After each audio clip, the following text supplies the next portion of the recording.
Hello everyone, welcome back to my channel. Before I begin today's story, let me ask you something. Have you ever believed in a dream when no one else did? Have you ever been told that you are not good enough? If yes, then this story is for you.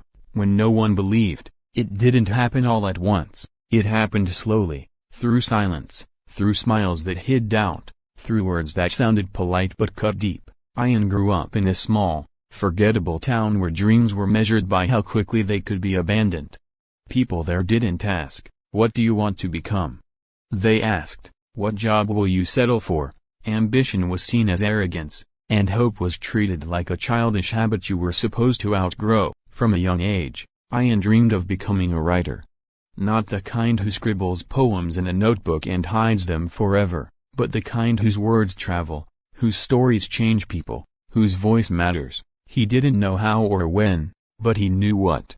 And that what was enough to keep him awake at night, staring at the ceiling, imagining a life bigger than the one he was born into. But dreams are fragile when you're surrounded by disbelief. His teachers told him, "Writing is a hobby, not a career." His relatives laughed gently and said, "Be realistic." His friends said, "No one reads anymore." And the world added its own cruel whisper, "Who do you think you are?" Every time Ayaan shared his dream, it felt like placing his heart on the table, only to watch someone shake their head and push it back.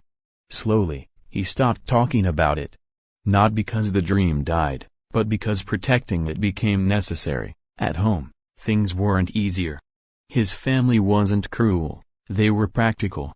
They worried about money, about stability, about survival.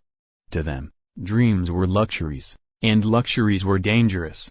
His father wanted him to choose a safe path. His mother worried he'd end up disappointed and broken.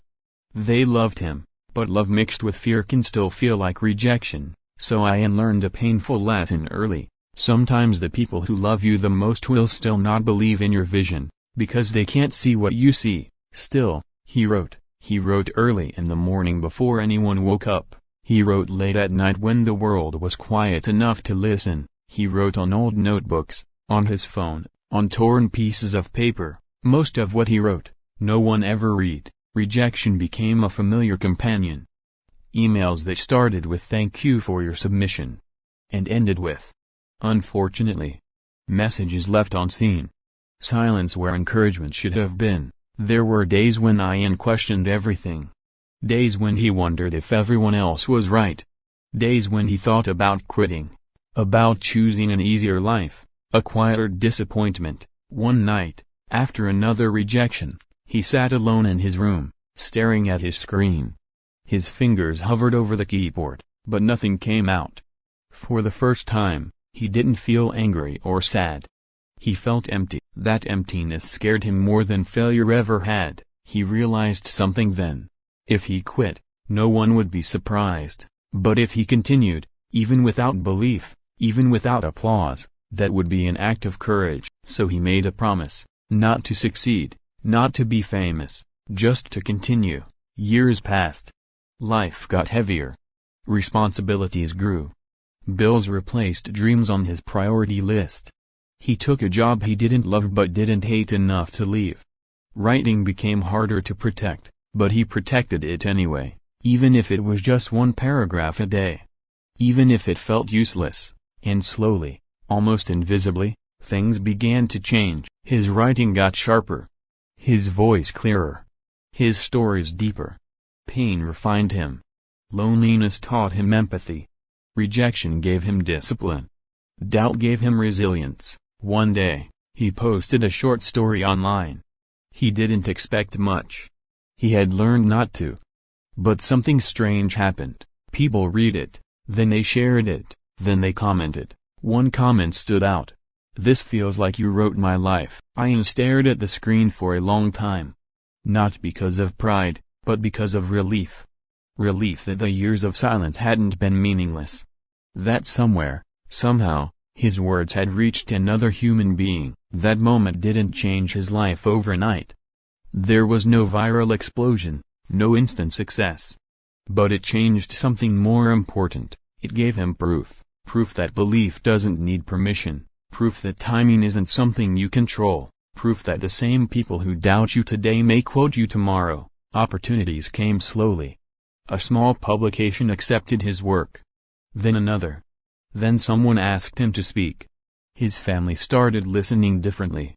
His friends started saying, "I always knew you could do it." He smiled when they said that. Not because he was angry, but because he remembered. He remembered the nights no one saw, the tears no one noticed, the effort no one applauded, and he understood something powerful. When no one believes in you, consistency becomes your loudest voice. When no one supports you, discipline becomes your best friend. And when no one claps for you, learning to clap for yourself saves your soul. Years later, standing on a small stage, holding a book with his name on it, Ayaan looked into the crowd. He saw familiar faces. Some proud. Some surprised. Some silent. He didn't blame them, because belief is easy after success. But the real victory wasn't the book. It wasn't the recognition. It wasn't the validation. The real victory was this. He believed, when no one else did, and that belief carried him through darkness, doubt, and delay. So if you're reading this and you feel alone in your dream, remember this. Not everyone is meant to understand your journey.